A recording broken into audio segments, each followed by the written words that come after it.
Ladies and gentlemen, welcome to Woodburn Accountants and Advisors China webinar series on Build Your Strategy in China.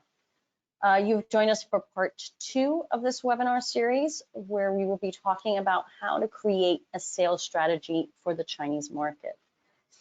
The pace of change in China is accelerating. Unprecedented geopolitics, exponential technologies, shifting demographics, and new social norms are reshaping the business environment. Organizations, whether B2B or B2C, need to be responsive and agile if they are to survive and thrive in this new normal. But in times of great change, it can be tempting to slip into a reactive frame of mind, fighting fires and rolling with what you know. Many businesses, large and small, fall into this pattern in China, overlooking vast societal, cultural, technological, and political differences, but you don't have to. Join us today for a discussion where we will be talking about how to create your sales strategy for the Chinese market.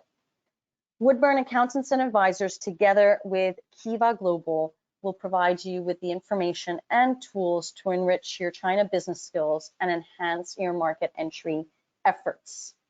I'm very pleased to have our guest speaker, Ellie Adams, who is the Managing Director of Kiva Global, to join us today to present on how to build your sales strategy for China. Before we begin, I just want to highlight who this webinar is for. So I've categorized this into 3 different types of individuals and companies. The first are the newbies to China. For me, the newbies are those of you that have either received an inquiry, found an opportunity, have a vision that China is the market you want to be in, and you are looking to gain education on how to develop that opportunity, how to protect your business, and eventually how to implement it. Then you've got the startups in China. Now, usually the startups in China, for me, they've been established for a period of between 1 to 3 years.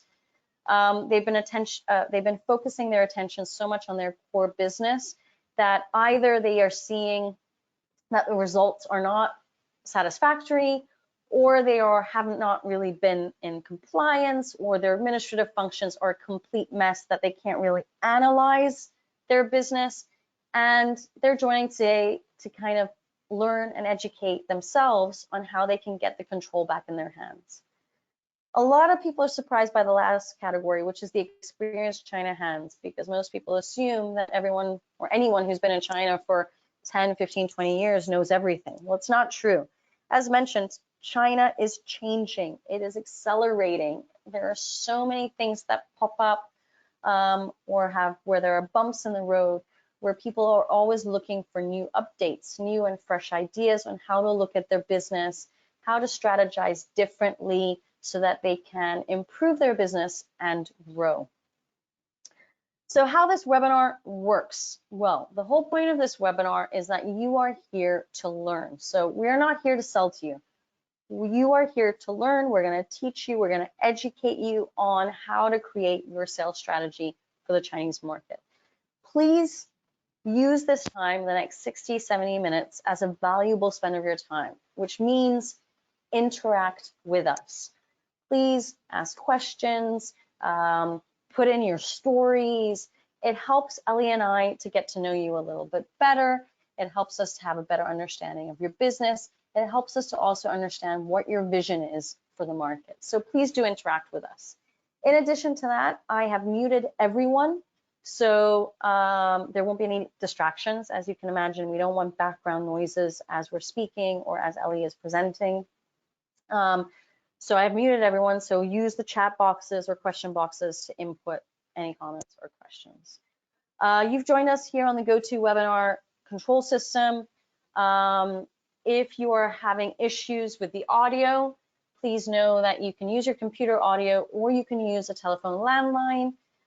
Usually if you're in jurisdictions where there are a bit of firewalls like the Middle East as well as in China, it might be better to use the landline than your computer audio.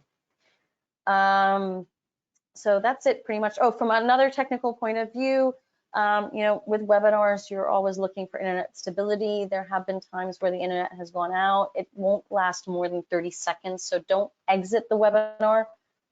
It'll take about 30 seconds to boot, and then we'll continue on with the presentation. So the next point is, how on earth can we help you? So let me introduce who I am, put a face to the voice. My name is Christina Coluccia. I'm the head of business advisory at Woodburn Accountants and Advisors. I'll be the moderator for today's session. I have been in the Chinese corporate services and compliance business for the last 16 years. I've helped over 500 or so international companies. I've helped them develop their market strategy, implement those strategies, and help them grow and expand within the Chinese as well as Asian territories.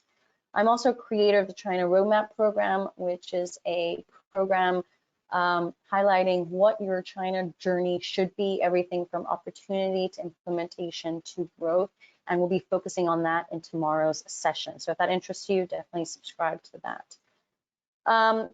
If these webinars are interesting to you, we hold webinar series on a monthly basis on a variety of different topics.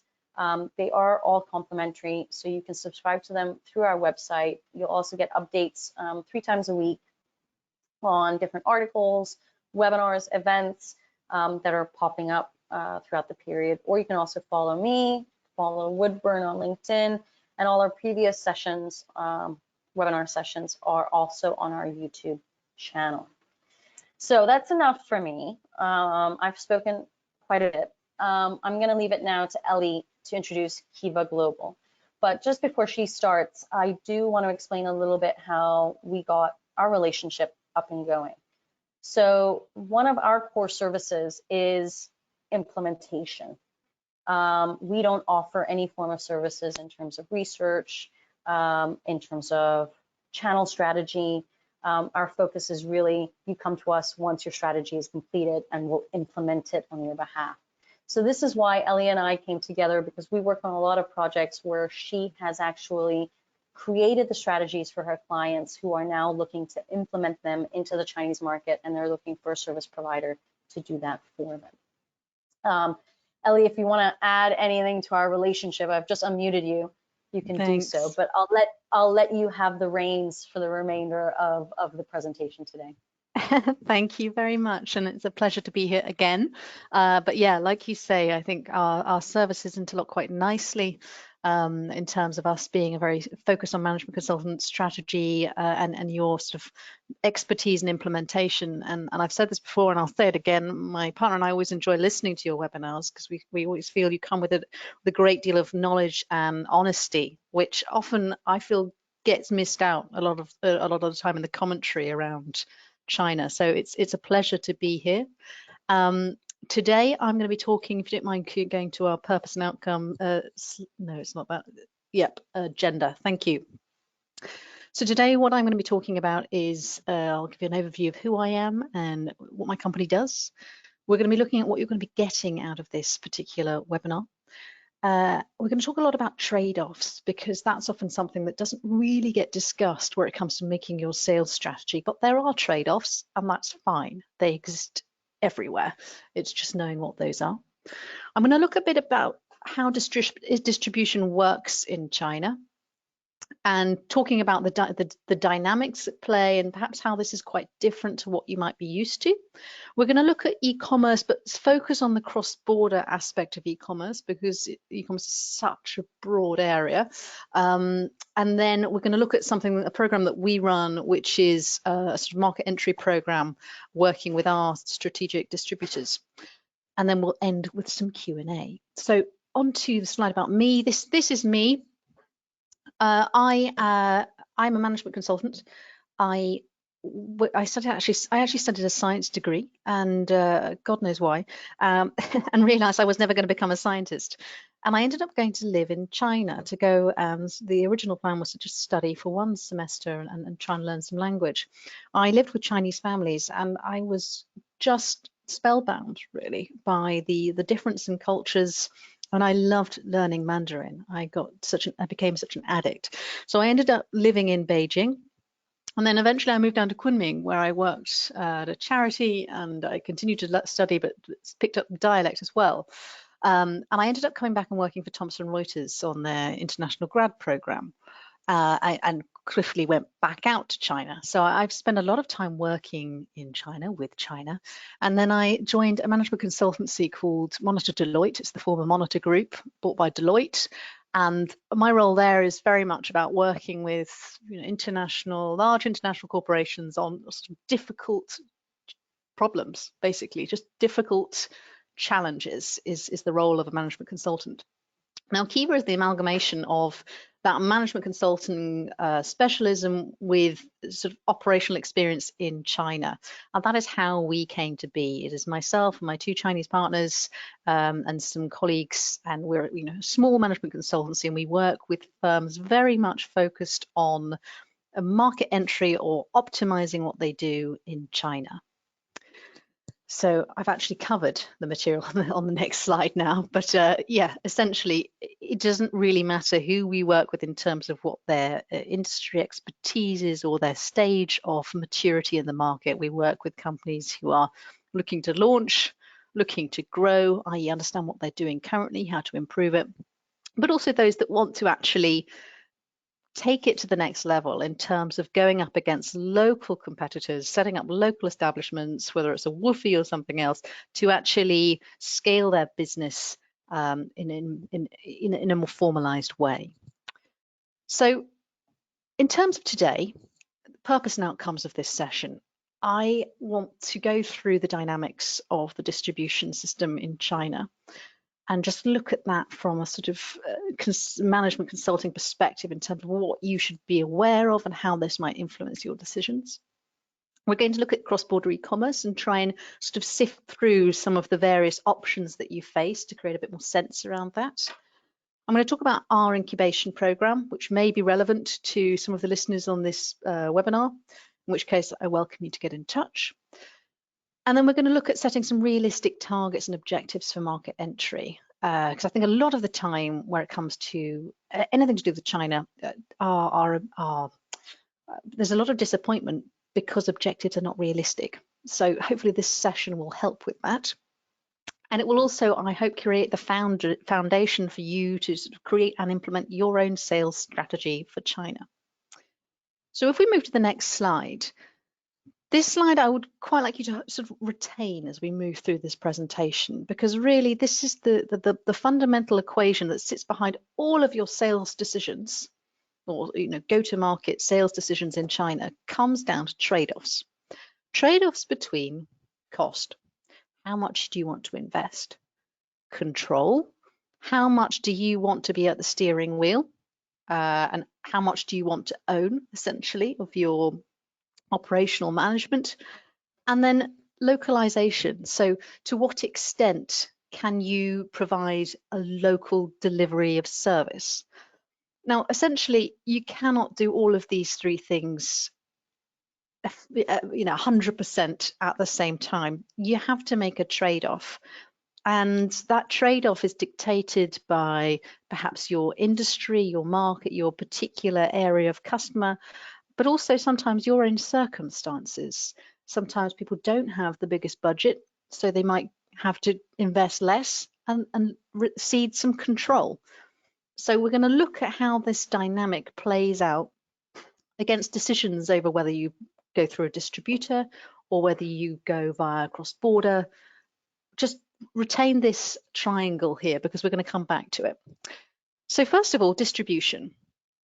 What I want to talk about here is the sort of landscape and the characteristics that define distribution in China.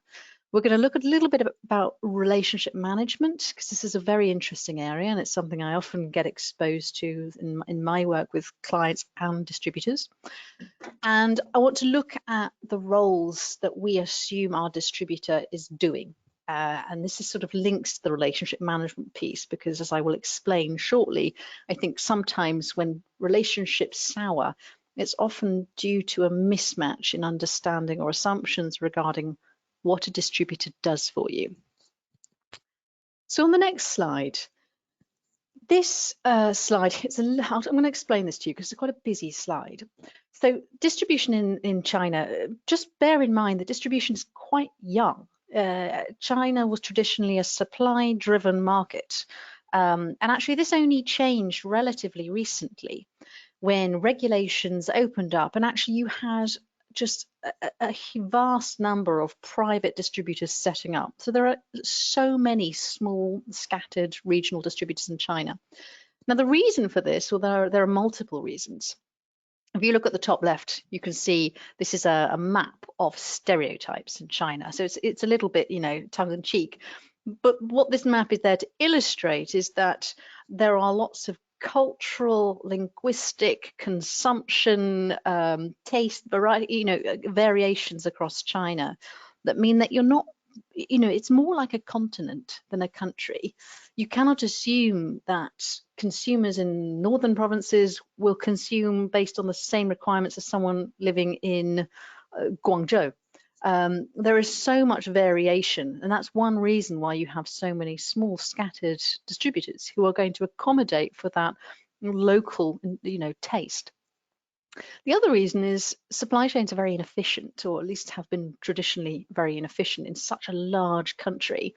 And so again, it's kind of created the environment for a lot of small scattered distributors. I've mentioned consumption and demand habits, but I'm sure you'll already know, depending on where you are in China, people's budgets, people's ability to when they buy, etc., is going to vary and flux quite a lot. So these local distributors are able to accommodate for this. And what you end up having in China is this very multi-layered distribution system. So even if you're, your distributor in Shanghai, for instance, in order to actually sell into certain regional provinces, they will have sub-distributors. This is how it works, and it's complex, and it's relationship based, and it's quite messy, and it's not particularly transparent. So this creates a lot of channel conflicts, which I'm sure many will be familiar with. Now, I've put an asterisk here, in that there are, certainly in the pharma industry, there has been new legislation that has cut back on the number of layers within distribution because it was having such an impact on the price at which hospitals were selling their drugs to people. And obviously with Healthy China 2030 being one of the government's flagship policies, this was a quick way of sort of really trying to tackle that. But outside of pharma, this really is the norm. You must expect that your distributors are sub-distributing to lots of different parties just to enter into different areas of the country. This is how it works. Now, relationships with distributors, if we turn to the next slide, are often a little bit difficult. And I think this is the same regardless of your market. It's a separate company and it has its own separate objectives. But I've put this slide in here because we often get tales from the distributors we work with and the clients we work with, and they present their own feelings. Now, on the side of the brand owner, relationships often go sour because they might, they think they're not investing in it, or they lacked ambition. On the distributor side, there's often the feeling that they don't get enough support, or the expectations have been somehow unreasonable and a little bit out of sync with reality, or that the politics were too complicated. I think, essentially, relationships with distributors are going to be difficult, but a lot of the time I find it's because there's a real mismatch in understanding between the two sides. We've just looked at the distribution system in China and how complicated it is. And there's something to bear in mind in that your Chinese distributor faces faces a lot of challenges in terms of growing theirs and your business in China. So there is a real need for flexibility and shared understanding between both sides. Now, to get that shared understanding, if we look at the next slide, I find this is quite helpful in terms of understanding what your distributor does. So on this slide, we've got a value chain. The value chain, for those, I'm sure you're all familiar, but a value chain in simple terms is basically how you create a value from when a product is conceived to how it is sold. So it shows how that product transfers along a chain of creating value. So you've got product development, procurement, manufacturing, business management, distribution, all the way into consumer. Now, for a distributor, Companies will often assume that their distributors are doing business management, so they'll be doing the strategy development, the sales force appointment, the forecasting, the performance management, as well as the in-market distribution, so the product detailing, the media strategy, the customer support. These are assumptions. They need to be checked. Now, some distributors will do that, but a lot of the time, if we move to the next slide, that is not the case, because distribution works very differently. China doesn't necessarily have, well, there isn't as much of a service culture in China at the moment. Things are absolutely changing. But where we often find difficulties arise is from these assumptions that your distributor is going to do certain things. So around strategy development, a lot of companies will cede control of their strategy development in China to their distributor, which I will always question, because really you need to know the direction you want you want to work in. You shouldn't really go to your distributor, who is a separate business and has their own strategic priorities. Another thing where we frequently identify problems is around the forecasting and the performance management. We've just looked at how distribution works in China. It's very multi-tiered, and I'm sure for those of you familiar working in China, China's about relationships, but it's also very protective over those relationships. So a lot of the time, your distributor in, for instance, Beijing, they won't be told who their sub-distributors' clients are by that sub-distributor, because they've got to protect their IP. So where it comes to telling you, the client, the forecasting, the performance management, it's often not in your distributor's gift to be able to give you that level of information. So I raise these here, not because, for the only reason that I think, working with distributors is brilliant where it's required. I work with distributors, but don't expect the impossible of them. There are lots of ways to have really fantastic relationships with them, so long as you recognize where they're going to have strengths, which is definitely going to be in terms of in-market support and sales execution, but where it comes to the strategy, planning, media strategy, analytics, these are things that you're going to have to work with them on, because sometimes you're in a better position than your distributor. To conclude on the distribution, though, I will say that distribution as a landscape is changing very dramatically in China, as online is really disrupting this sphere, and they're having to really advance the way that they provide services. So you're getting a lot more sort of digitized supply chain tracking. Distributors are moving what we say upstream and downstream. So for instance, they're working with manufacturers to bring products straight into market, or they're creating their own direct consumer sales channels. Distribution as an industry is fascinating in China, and it is changing. So I could go on for hours, so I'm going to cut myself there. But yeah, if you do have further questions about distribution, do get in touch. On the next slide, I think if we move now to e-commerce, I've just mentioned previously that on e-commerce, I'm going to talk predominantly about cross-border. E-commerce is extremely complex and, again, fascinating, but for the purposes of keeping this webinar within time, what I'm going to look at the moment is routes to market and some of the advantages and trade-offs, again, that you need to consider. So on the next slide, generally speaking, sorry, if you could go that one, thank you very much.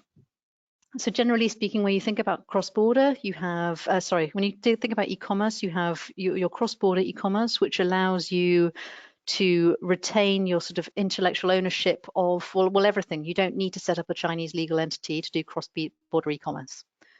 For general trade, you either have to have your own legal entity in China, or you have to use your distributor to do that for you. Now, obviously, when we think back to that trade-off, if you're doing general trade where your distributor owns all of your access to sales channels, you've lowered your cost, you've lost some of your control. Cross-border, you can retain all of your control, you're going to increase your costs substantially, and you're going to lose some of that localization. So, these are just some of the trade-offs that you have to consider. Now, when it comes to cross-border, general trade, all of these options, if we move to the next slide, I've just drawn this as sort of illustrative purposes because there are so many options now. And I certainly hear a lot and I read a lot about new opportunities to sell on Douyin, or, there is so much noise, like I mentioned in my previous webinar, that sometimes it can be quite difficult to work out what is correct for you. And therefore, I think if you can focus on the trade-offs or the priorities that you have, it helps you to segment your options much quicker so that you don't get sucked down a line of saying, oh, well, I've got to work with such and such a KOL. Or you don't. You just need to look at it rationally. So on the far right columns, you've got ownership, risk of counterfeit, pricing consistency, and control. Now, these are all considerations that a lot of my clients really, really care about. And every sales route to China will have different implications for these. So for instance, let's look at the top line, Tmall Global. Tmall Global is a cross-border e-commerce marketplace. It gives one the ability to have their own brand-owned flagship store. You do not need to establish a WFOE. You do not need to establish a local entity in China to pursue this route. You get 100% ownership. Risk of counterfeit is very low. You manage the store yourself, or you have a trading partner to manage that store. You can ensure consistency of pricing, which is very important in terms of retaining that brand equity, and you retain control. What is the quid pro quo? Cost. It is significantly more expensive.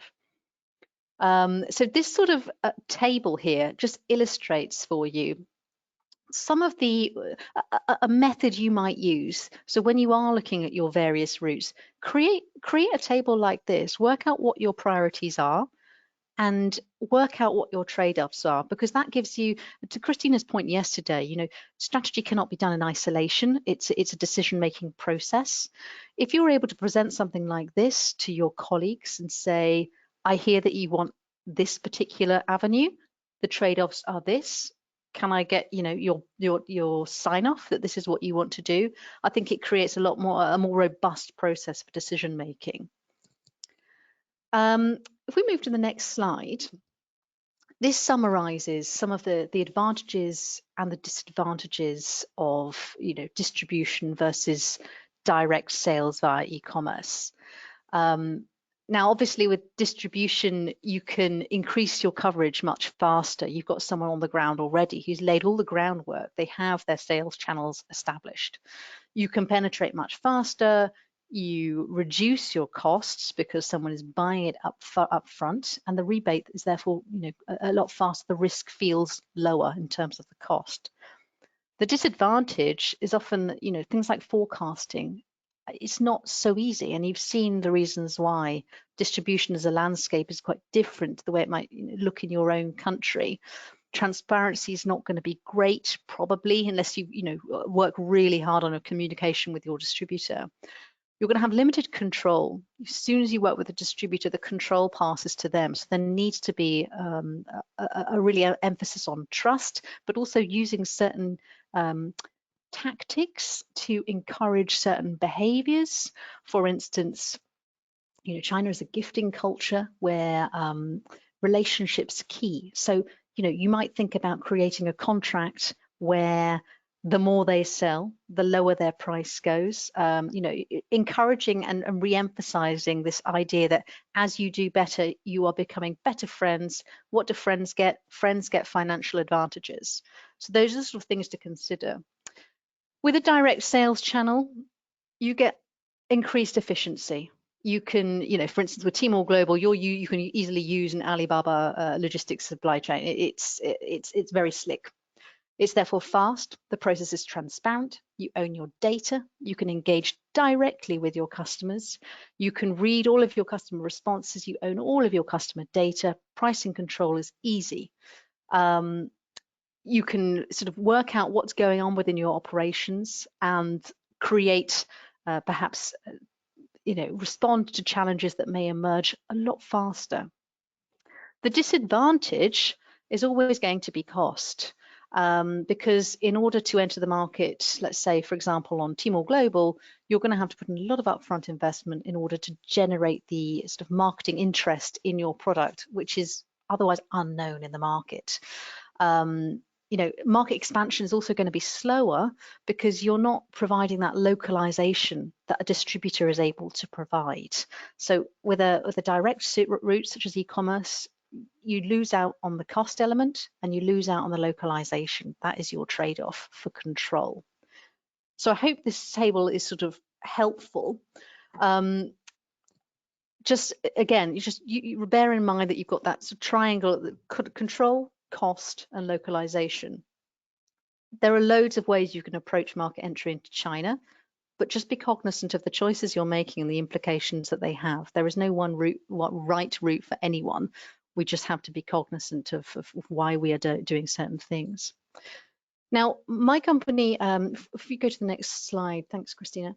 My company, we are a management consultancy, but what I also do is we have strategic partnerships with distributors in China, because one of the things that I have realized in my time in working is that there's often a real mismatch in understanding between international companies and their Chinese counterparts.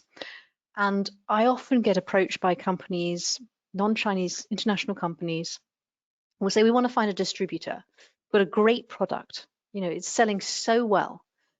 And I guess what I found is that, you know, by the same token, when I work with my Chinese distributors, they don't necessarily know who you are, because as we all know, China works in a very, you know, the access to information is often quite different.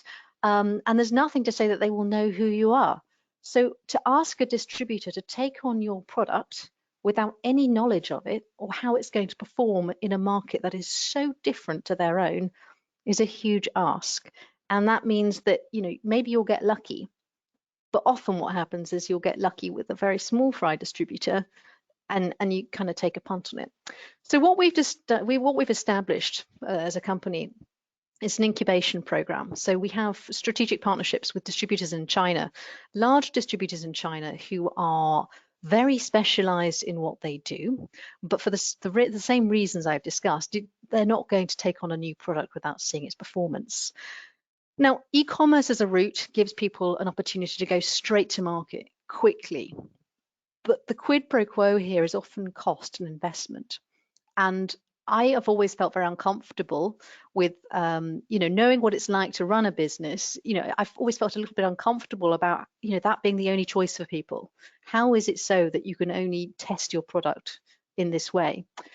So what we've done is we've established this program that fits in the middle in terms of really minimizing costs, but giving people access to, you know, top tier distributors. And the way we do this is that we've negotiated to do customer testing with a distributor based on their own sales channels.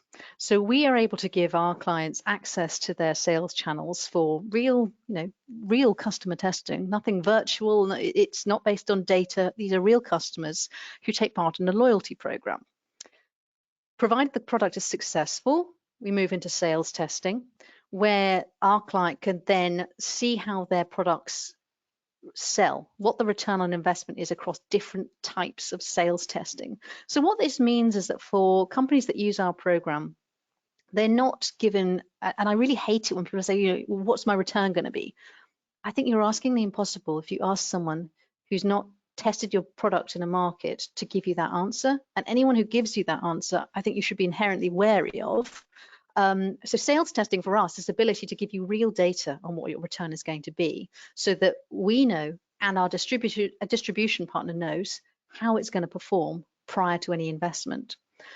And the whole process is all geared around balancing cost and risk between distributor and our client, so that, you know, by the end, in sharing these costs and risks with our distributors, we can negotiate a formal distribution contract with the distributing party that we have selected, so that our client has been able to test, they've been able to adapt, and they've been able to go in a lower cost route to market, but with a good distributor. Equally, on the part of our distribution partners, they've been able to test and monitor a product to see how it performs prior to putting in that huge amount of investment that a distributor has to put in to really grow a product in market. So this slide just sort of gives you a slight overview of that.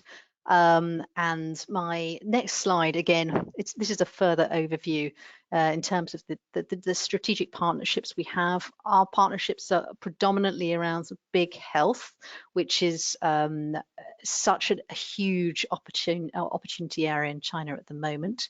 Like I said previously, we've negotiated so that costs and risks are split and shared, because I'm so cognizant of the massive costs that we ask of both international firms but also distributors in bringing new products to market. This program allows us to balance that and avoid these high upfront fees for the uncertainty.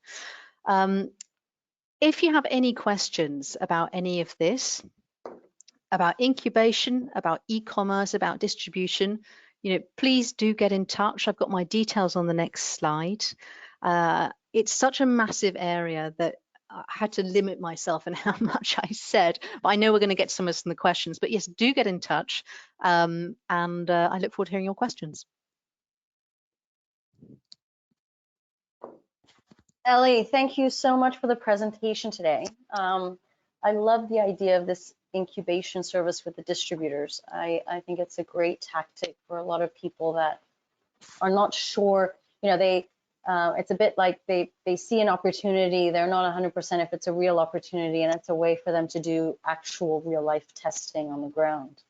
Yeah. It's a great opportunity. So there have been a couple of questions that have come in. I want to start off by saying I love the idea of the trade-offs. My husband is a financial guy, and he loves to use the word trade-offs with even in our own personal life. There's trade-offs for everything. So I love that concept because it is absolutely true in China. It's a matter of balancing how much you want to invest, how much control you want to have, and how much you want to localize. It's an absolutely true situation. And I just actually wanted to mention 2 case studies that I've gone through. One is of a UK brand who has actually found a distributor, done all the legwork. I mean, he is the right distributor. Contract is seamless. There are even KPIs within it, basically expectations of sales. And when I had a conversation with her, her comments to me were, I don't know what he's doing. I don't know why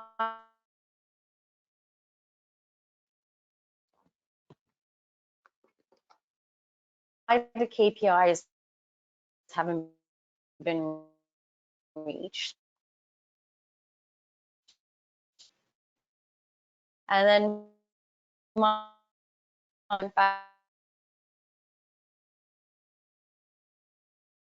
able to communicate with these guys. Ellie highlighted perfectly the slide about how there can be so many different types of misunderstandings, how there's also maybe not enough transparency. That would probably be my biggest takeaway from the slides Ellie showed, between the distributors and the brands. And that leads me just to another case study of a friend of mine who is a brand manager out of Hong Kong, and they at that time were looking to go into China. And she called me up just simply to ask me for my opinion. She said, look, I'm signing up with a distributor and I don't know what to do. I'm stuck because now I have to go back to the board because they won't give me transparency on pricing. They want to do all the marketing themselves, and we have no control over the marketing. And I said to her, very simply, like Ellie pointed out with the trade-offs, I said, well, are those 2 things critical to you? And she said, yes, because eventually we might be wanting to go alone. And I said, well, if that is critical for your next phase, then you can't work with this distributor. It wouldn't make sense. So it just means you have to go back to the drawing board and find somebody who, if those 2 things are so critical to you, are open to give you that level of transparency on pricing and marketing. And so, you might have started off with the very tough work of doing the negotiations, moving forward with this distributor, and then just finding out in the end they're not the right one for you. So that leads off to the first question. Ellie, from your experience, should you work with one distributor or many? I think it depends on, this is a really, again, you asked some good questions.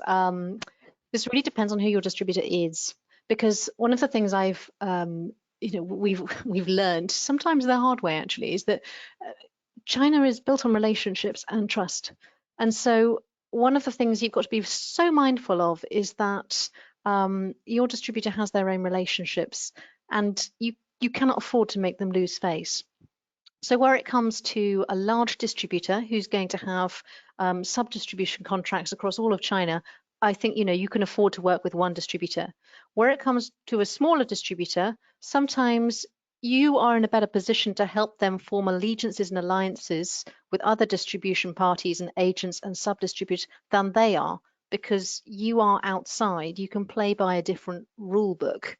The one thing I would always say is that you can't just jump in and start doing these things without taking your distributor with you, for that reason of relationships and face. Because I once had a client who had some difficulties with their distributor, and they'd gone and spoken to a particular association who had then gone and done some due diligence on different distributors they could work with.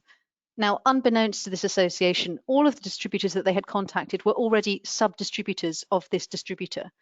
So obviously, they didn't want to talk to this client. In fact, they were very nervous to talk to this client.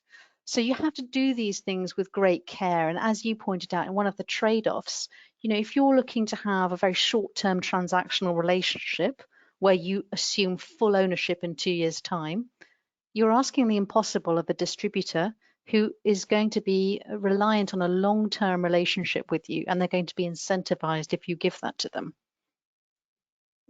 Right. But leading off from that,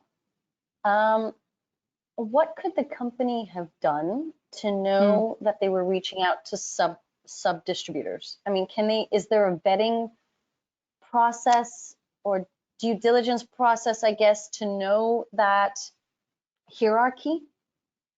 No, that's a really good question, because a lot of the time these things are quite opaque in China. You don't have a company's house in quite the same way. A lot of it is word of mouth, a lot of it's relationships, but a lot of it is also common sense. So for instance, in this particular instance, we looked at their distributor and we looked at their portfolio and we looked where they were stationed. Now, you can quickly work out from looking at other distributors' portfolios where they're getting their products for, can't you? So if your master distributor has a very broad portfolio with, let's say, 40 particular brands on it, and then you start tracking down into different provinces and see that one distributor has exactly the same portfolio, you start to think, I think I can see here what's going on. So there are ways you can do it through just your own research, absolutely. A lot of the time it's having relationships. Relationships are key for doing anything in China, in my opinion. Right, I agree with you on that one. Do you think that companies should be vetting the distributors? I mean, I think everybody's heard the war stories about distributors stealing IP, or going rogue, let's say. Yeah. How can clients or companies protect themselves? Eventually. So I'm a big believer that companies should think about a phased route to market.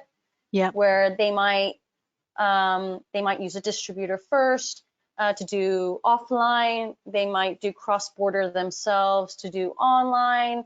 Then they might say, we'll set something up ourselves to do, I don't know, online, but we'll still use the distributor for offline. And then they'll go to a next phase where they do everything themselves.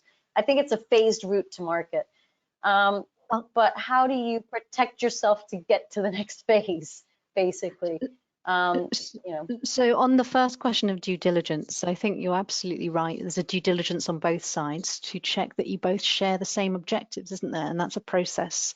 There's not a one-off transactional meeting, big bam, deal done.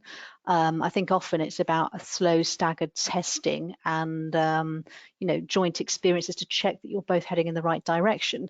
That's my first response. In terms of phases, I don't disagree with you in terms of you want a phased approach to growth, absolutely. But I guess back to this point of trade-offs, if you are going to work with a distributor to establish yourselves offline, but then set up your own entities online so that you own the IP and that they have nothing to do with that, you're going to make a trade-off in terms of who's going to work with you. Because from the point of view of a distributors industry is being extremely disrupted by e-commerce. And a lot of the times, it varies depending on your industry, but a lot of the time, consumers will experience a product physically and they will buy it online for the coupon. And so for a very large distributor who's going to have clout and scale, they're not going to be interested in an offline only play. So it's always a case of trade-offs. So I'm not disagreeing with you in terms of the phased approach. I think you're totally right. It's being cognizant of the trade-offs you're making. I'm just gonna go back to your slide because I think this is where I was talking about what I meant. Let me just go back. Here we go. So this slide here about who does what, right? Yeah. So I actually had a conversation with a client this past week who they're using a distributor in China. And from what I understand, this distributor is doing both offline and online. The issue is that the company wants to have a Westerner on the ground, and the company wants to have their own brand manager on the ground, and the company wants to have and build their own team on the ground that's outside of the distributor. So basically, similarly to what you pointed here, they want someone on the ground to do strategy development, analytics, PR, media. So it is about, I guess you're right, it's knowing the trade-offs and understanding who's responsible for what activities. Because this is a really important point. She highlighted to me actually also very well, they're happy with the distributor. They don't necessarily have to trade through their own entity. If it happens, it happens, but it's not something that has to happen. It's a great question because you touch on something that is such a prevalent problem. And we've looked at the distribution landscape. We've looked how hard it is for distributors in China. They have to be very mindful of relationships. They have to protect their channels. So you often get this conflict of almost distributors distrusting. They distrust their client intensely. And that's not, I'm being very bluntly honest, but if you do set up an entity that's going to do the strategy, the reporting, blah, blah, blah, you're going to have to expect there to be a period of time where your distributor does not trust you. So it's almost, the best way to do this is to manage it up front. When you do set that agreement in place, you say, we own the strategy here. We're going to work with you. We're not going to touch the sales. We will not touch any sales that come to us, go to you, because that's what the distributor. Exactly. That's actually just having very clear communication, right? It's all about communication, isn't it? Because you can see why distributors are nervous. They are having to really fend for protect their patch. Right. So it comes down to effective communication between both parties. Because in your example mentioned, that's brilliant. Strategy should be held by the firm. They really should be executing their own marketing. That is their name. That is their brand. They need to work with their distributor to get sort of the input from their customers, but they should own that. So it just comes down to effective communication and transparency with your distributor or distributors. I actually just want to highlight something because I think maybe people didn't catch on it. I think it's fascinating that you said distributors can be distrusting of the Western client, the Western brand. Because if you look at media reports or you look at how people talk about Chinese distributors, it's all about they're going to cheat me, they're going to cheat me, they're going to cheat me. And I think, it's a two-way street. Yeah. It's a two-way street, right? So if you are already um, have this inclination where you think you're going to do it alone and then cut the distributor out at some point, well, the distributor's not going to be too happy. They're going to lose their commissions, right? They're going to be building up their own internal team to cater to your business, and then one day you're going to be gone. So I guess they want to have a sort of, you know, they want recurring revenue, basically. That's what they're going to get out of you. So they want it to be a long-term relationship. And they need it to be, don't they? Because when you think back to the trade-offs, you are not putting so much investment in when you use a distributor. They are putting so much investment in. So they need it to be long-term. They need that. So they need to protect their patch. You're absolutely right. But I agree with you. I think a lot of the narrative, which I'm not saying it's wrong, but you know, there is a lot of distrust for distributors. But actually, if you talk to Chinese distributors, there's a lot of anxiety and distrust of their Western counterparts who I don't think anyone is behaving, you know, seeking to behave badly. I think we behave differently. We're much more transactional as a culture. They are much more trust-based, relationship-based. Emotional. Yeah. Yeah. Yeah. Yeah. All right. Well, I mean, that leads me to the next question, which is about, and I'm going to go back to that, go to that slide as well, because I think it just clarifies a bit better. The next question comes to, on the left-hand side, the first column on the left-hand side, you've got all of these different platforms. Yeah. And then you've also got the KOLs at the end.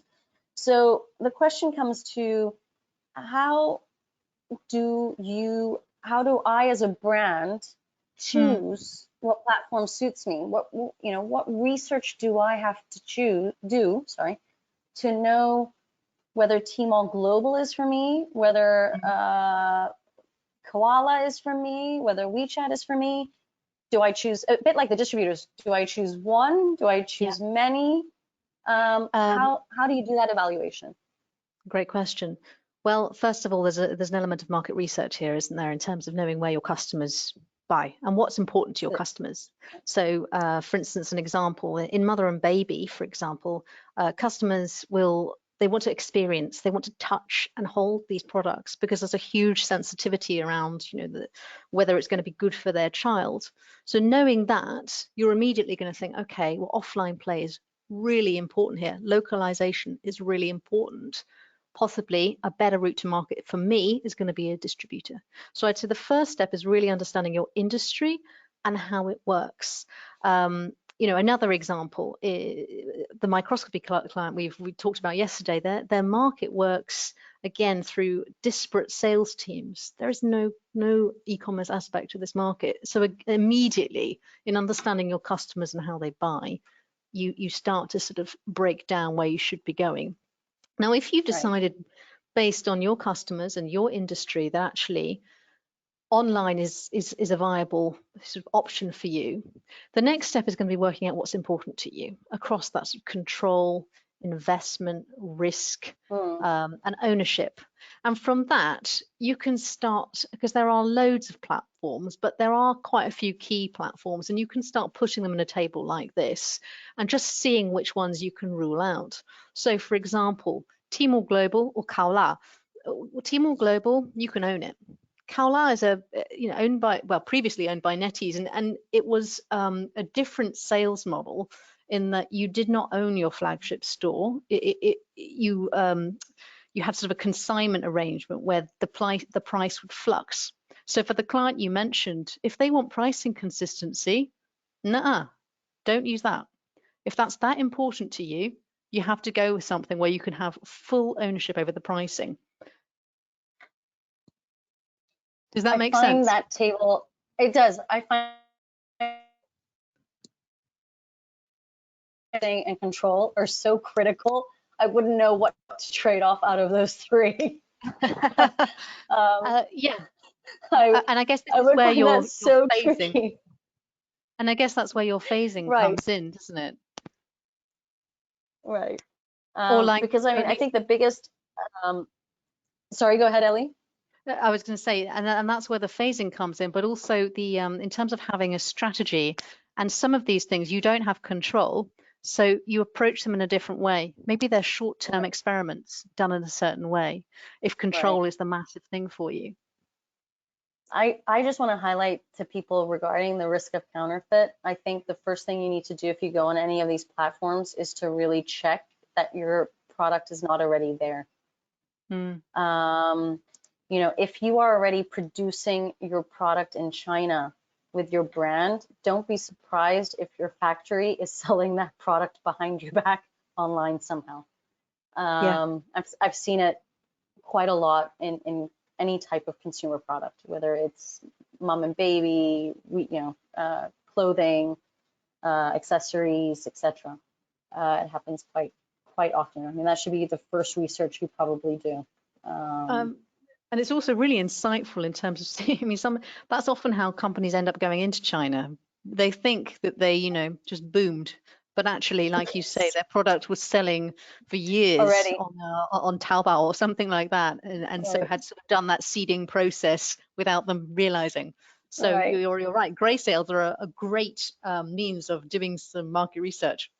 Right. So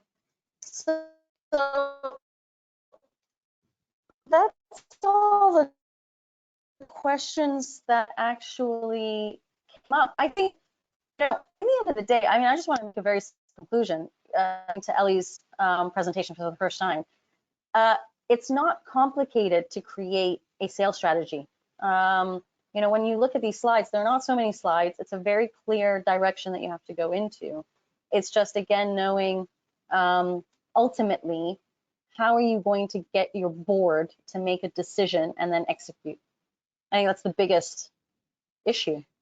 Would you not agree, Ellie? I would say there's something in this, and I say this at risk of us sort of sound like we're trying to sell here, and you know, really, I share your emphasis that this is about educating, but you do need to find objective people, and they do exist. Yeah. There are lots of people here who just try and sell you, flog you a particular, I don't know, WeChat account, or I don't know, a particular marketing account. That could be perfect for you, but do find an objective friend or business that you can trust to just ask some of the hard questions and say, I hear you, that sounds really interesting. Have you considered X, Y, and Z? Yes, very true. It's all about knowing what options are at the table for you and your company and your products or your services. Yeah. And without knowing what all options exist, it's very hard to, you know, go into the Chinese, or know that you're going in the right direction into the Chinese market. Or the trade-offs you're making. So long as you know what trade-offs you're making, it's okay. It's always difficult when you meet a company who have made those trade-offs blindly, and once made are quite difficult to reel back. Right. Well, Ellie, we're going to leave it there. For those of you that have asked questions and haven't received answers today, please be patient. Ellie's going to receive all of the questions and she will get back to you directly. Again, if you want to reach out to Ellie, the slide is here, but don't forget, we're going to give you a copy of the slides as well. If you're interested in booking a session with me, you can do so. I've just put the URL into the chat section of the control panel, so you can book a strategy session with me too. Don't forget, we've got 2 more sessions in this webinar series. We've got Wednesday, tomorrow, which is all about a China roadmap, and Thursday about how to execute your China strategy and what you need to know. If you haven't registered for those 2, please go to woodburnglobal.com/events. Last but not least, Ellie and we are organizing a live workshop in London on May 6th. If you are interested in developing your own China strategy and you want to spend a full day with us to build it and help you build it, join us May 6th in London. You can email me at Christina@woodburnglobal.com and we will then provide you with the details. Ellie, thank you so much for joining us. And thank you very much for having me. I hope that you join us again very soon. I'd love to. Thank you very much. Goodbye. Take care. Bye.